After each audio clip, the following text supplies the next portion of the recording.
आज के वीडियो में हम लोग एक नया टॉपिक डिस्कस करेंगे जो है Newton second law of motion. Newton की गति का द्वितीय नियम, न्यूटन की गति के प्रथम नियम की चर्चा हमने पहले के वीडियो में कर चुके हैं, आपको बता चुके हैं पहला वीडियो जिसमें हमने न्यूटन गति के प्रथम नियम पर चर्चा किया था। आज के वीडियो में हम लोग चर्चा करेंगे Newton second law of motion यानी न्यूटन की गति विषयक द्वितीय नियम। गति के बारे में न्यूटन का दूसरा नियम क्या था, इसके बारे में आज हम लोग पढ़ेंगे। ठीक है, इस चीज को पढ़े इसके पहले हम लोग कुछ एग्जांपल्स को लेकर चर्चा करें जिससे इस टॉपिक को समझने में कुछ आसानी।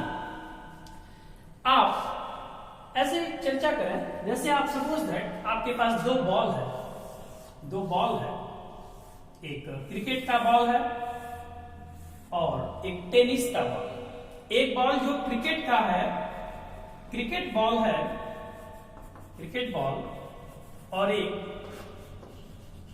टेनिस का बॉल है, tennis ball. Understand? Same velocity से, एक समान वेग से इसे कहीं फेंका जाए।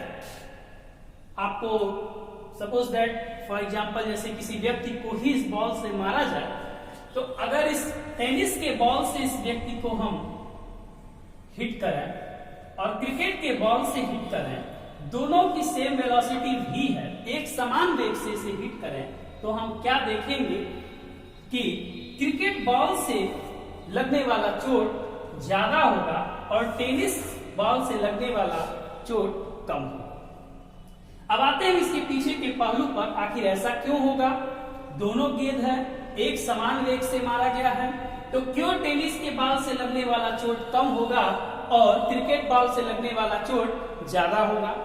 तो आप ये देखेंगे, इसके पीछे चर्चा करेंगे। वेलोसिटी तो जरूर इक्वल है, लेकिन अगर इसके मास पर चर्चा करें, इसके द्रव्यमान की चर्चा करें, तो हम ये पाएंगे कि क्रिकेट बॉल का mass of cricket ball is also greater then mass of tennis ball. आप पाएंगे कि जो क्रिकेट बॉल की जो द्रव्यमान है और टेनिस बॉल का जो द्रव्यमान है, उसमें क्रिकेट बॉल का द्रव्यमान ज्यादा है, इसलिए इससे चोट लगा। अंडरस्टैंड? तो आपने देखा कि इसमें कौन सा कारक कार्य कर रहा है? मास कार्य किया। अंडरस्टैंड? ये तो आप समझ गए। एक और एग्जांपल हम देखते हैं, जैसे सेम वेट का एक हम बुलेट लेते हैं। बुलेट का मतलब आप बुलेट मोटरसाइकिल नहीं, बुलेट गोली, एक गोली लेते हैं। ये भी एक बुलेट है, ये भी गोली है, समान द्रव्यमान का है, दोनों का मास यहां पर कांस्टेंट है। अगर इस गोली को किसी व्यक्ति के ऊपर बस ऐसे ही फेंक दिया जाए, इस बुलेट को उठाया गया और किसी व्यक्ति के ऊपर ऐसे ही फेंक दिया गया, और इस बुलेट को हम गन से शूट करें, गन से इसको आगे की ओर इसको वेलोसिटी दें, गन के यूज से इसकी वेलोसिटी दें, इसको हम अपने हाथ से फेंक के वेलोसिटी दें, तो आप क्या देखेंगे कि जब बुलेट को हम किसी गन के सहायता से आगे भेजेंगे तो यह हिट करेगा और इसके द्वारा जो इंजरी होगी वह इंजरी ज्यादा होगी, यानी इसके द्वारा यह घायल कर देगा, इससे घायल नहीं होगा। तो इसके पीछे कारक क्या हो रहा है कि यह जो है हम अपने हाथ से फेंके v1 वेलोसिटी और यह गन से फेंका गया v2 वेलोसिटी, तो इस केस में वेलोसिटी v2 ग्रेटर होगा ना v1 से। बंदूक से चलाई गई गोली का वेग अधिक होगा हाथ से फेंकी गई गोली के वेग से। तो आपने क्या देखा कि इसके पीछे का आया वेलोसिटी। तो आपने क्या देखा, आपने ऑब्जर्व क्या किया कि कोई ऑब्जेक्ट है, उसके द्वारा जो फोर्स अप्लाई हो रहा है, वह मास और वेलोसिटी पर भी डिपेंड कर रहा है, मास और वेलोसिटी पर भी डिपेंड कर रहा है, यानी द्रव्यमान और वेग पर भी डिपेंड कर रहा है। इस चीज को न्यूटन ने रिलेट किया और एक नया टर्म दिया जिसे उन्होंने कहा मोमेंटम,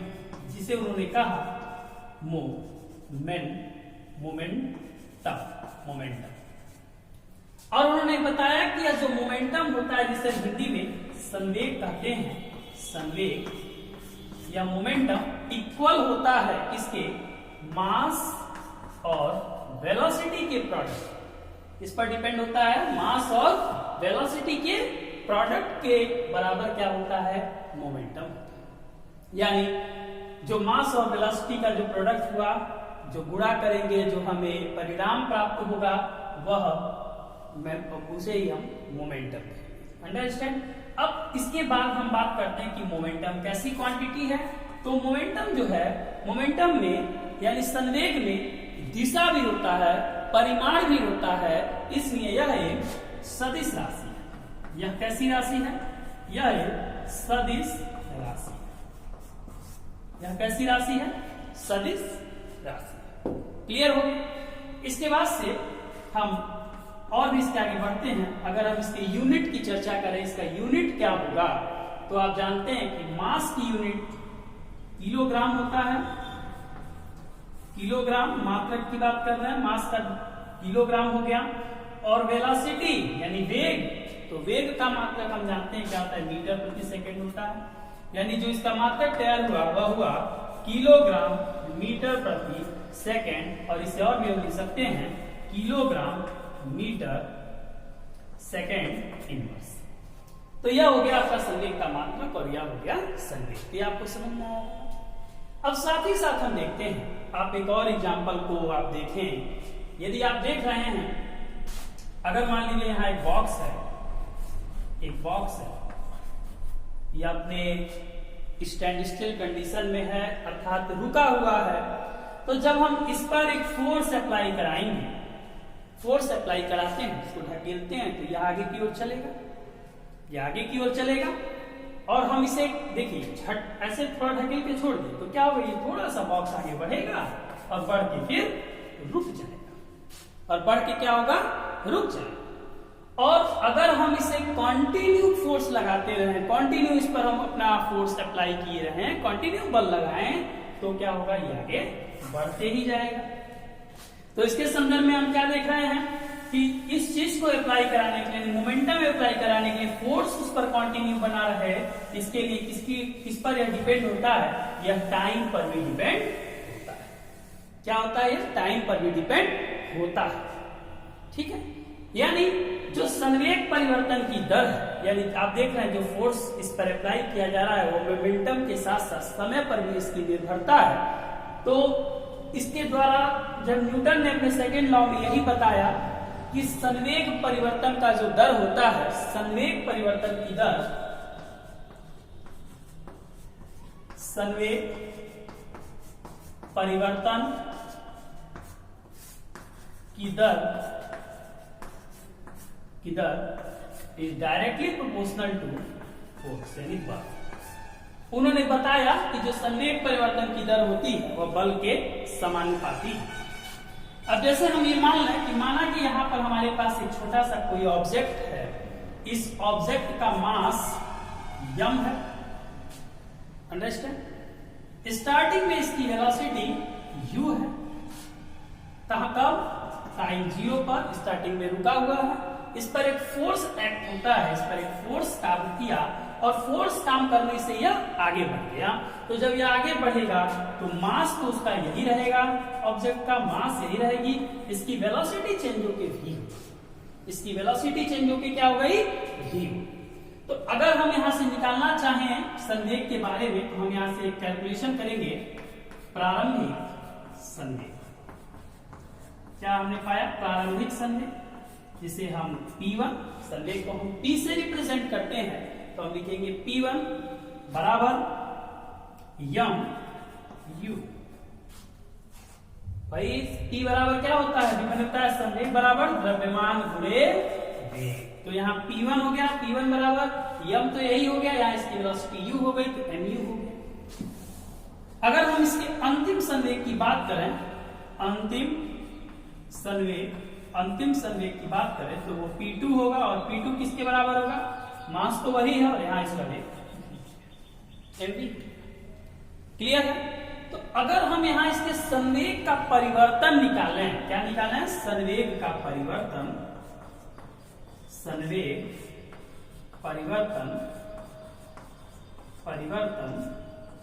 यानी डेल्टा P बराबर, तो क्या पाएंगे, डेल्टा P की वैल्यू P2 माइनस U। क्या पाएंगे P2 माइनस P1। अब आप ध्यान देंगे P2 माइनस P1 पाएंगे तो फिर यहां से हम यहाँ की वैल्यू पुटअप करेंगे, डेल्टा P बराबर P2 की वैल्यू कितनी है mv माइनस mv। यह तो हो गया संवेग का परिवर्तन, आप इसको नोट कर लीजिए, फिर हम आगे बताते हैं। तो यहां से आपने देखा कि डेल्टा P बराबर क्या हुआ mv माइनस mv। अभी हम लोगों ने पढ़ा कि संवेग परिवर्तन की दर डायरेक्टली प्रोपोर्शनल होती है बल की, तो यहां से हम निकालेंगे कि जो फोर्स होगा वह डायरेक्टली प्रोपोर्शनल होगा संवेग परिवर्तन की दर के। तो संवेग का परिवर्तन यानी delta P by delta T, यह संवेग परिवर्तन का दर होगा। तो ये आ गया आपका लॉ। अगर हम इसे और आगे बढ़ाएं तो हम देखते हैं F is directly proportional to, हम डेल्टा P को लिखें mv minus mu by delta T, यानी हम इसको T। तो F is directly proportional to, इसमें से हम m को कॉमन करें तो क्या होगा v minus u by T। ठीक है, अब यहां से हम जानते हैं कि F is directly proportional to m into, आप पहले पढ़े हैं मोशन वाले चैप्टर में पढ़े हैं कि एक्सेलरेशन a बराबर होता है v minus u by T, v minus u by T के इक्वल होता है। तो हम इस पूरे टर्म को क्या लिख सकते हैं a, इस पूरे टर्म को क्या लिख दिए a। तो आप फिर क्या आगे देखेंगे, इसको हम और आगे बढ़ाते हैं, F is inversely proportional to m में, और यह इसको अगर हटाएंगे इक्वल लगाएंगे और एक कांस्टेंट लगेगा k m। अंडरस्टैंड। और यहां पर इस k जो आप देख रहे हैं ये डायरेक्टली प्रोपोर्शनल का कांस्टेंट है, इस k की वैल्यू 1 है, तो F बराबर क्या मिलेगा v।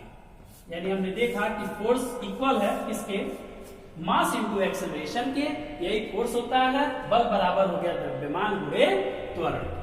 तो आप ये समझ गए, यही आपका न्यूटन का सेकंड लॉ है, इसी में उन्होंने सेकंड लॉ का चर्चा किया है। अब यह जो ma हो गया, अगर हम इसका बात करें, इसके बारे में अगर हम चर्चा करें तो हम जाने जरा फोर्स की यूनिट क्या होगी। तो मास की यूनिट क्या होती है, तो मास का यूनिट होता है किलोग्राम, द्रव्यमान का हो गया किलोग्राम, और एक्सेलरेशन का होता है मीटर पर सेकेंड स्क्वायर। यानी फाइनली ये आंसर जो आ रहा है किलोग्राम मीटर पर सेकेंड स्क्वायर। ये फोर्स का मात्रक होता है, बल का मात्रक होता है, इसे ही हम न्यूटन के नाम से भी जानते हैं, इसे भी हम न्यूटन के नाम से जानते हैं। फोर्स का एक और मात्रक होता है न्यूटन होता है। यह एसआई पद्धति होता है, एसआई सिस्टम में, सिस्टम इंटरनेशनल डी यूनिट्स में एसआई पद्धति में इसका मात्रक न्यूटन होता है।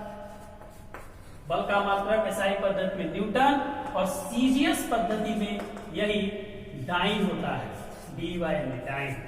ठीक है ना, एसआई पद्धति में बल का मात्रक न्यूटन और सीजीएस पद्धति में बल का मात्रक डाइन होता है।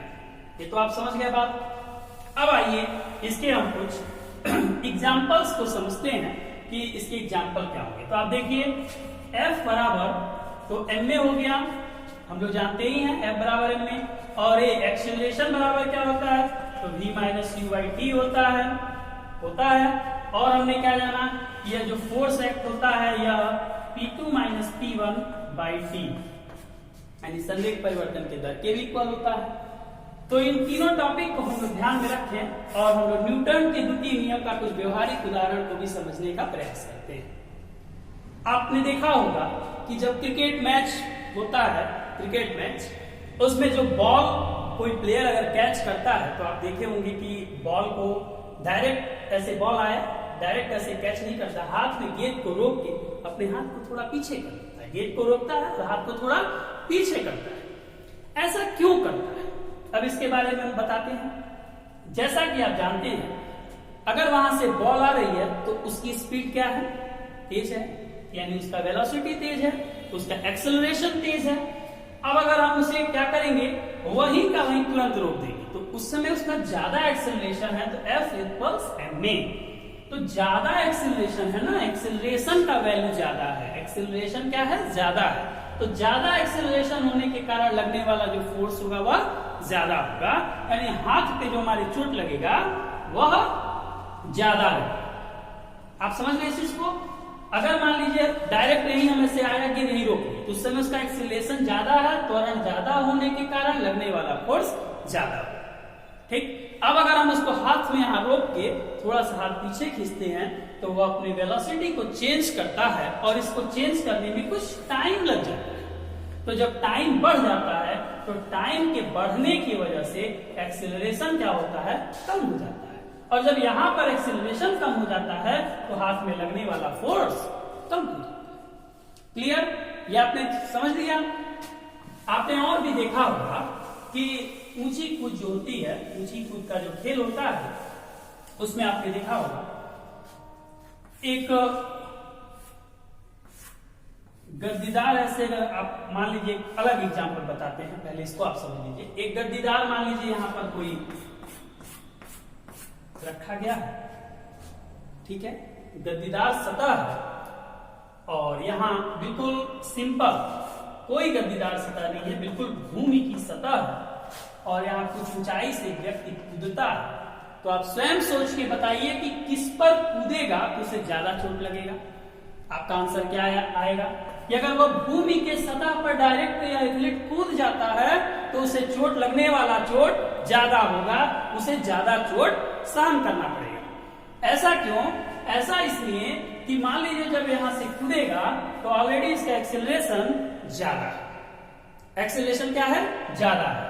जो इससे यह संपर्क पे आएगा तो चूंकि एक्सीलरेशन की वैल्यू बहुत ज्यादा है, इसलिए काम करने वाला जो फोर्स एक्ट होगा वह भी ज्यादा होगा, उसे चोट सहन करनी होगी। यदि यह एथलीट उस पर नहीं इस पर कूदता है तो यह गद्दीदार है, जब यह कूदेगा तो यह कुछ अंदर की ओर जरूर दबेगा और जब यह अंदर की ओर गद्दी दबेगी तो दबने के कारण क्या होगा, उसे अपने एक्सीलरेशन टाइम जब बढ़ जाएगा तो वह अपना एक्सीलरेशन कुछ उसका कम हो जाएगा और लगने वाला चोट भी कम होगा। तो यह तो आप समझ गए इस टॉपिक को। तो यह हो गया आपके न्यूटन का सेकेंड लॉ। ठीक है, मैंने आपको ये बता दिया है, इसके एप्लीकेशन को बता दिया, इसके डेरिवेशन को बता दिया, साथ ही साथ हमने आपको मोमेंटम भी बता दिया। तो अब आपको ये सारी चीजें समझ में आ गई होंगी। तो चलिए आज के वीडियो में बस इतना ही, तब तक के लिए धन्यवाद।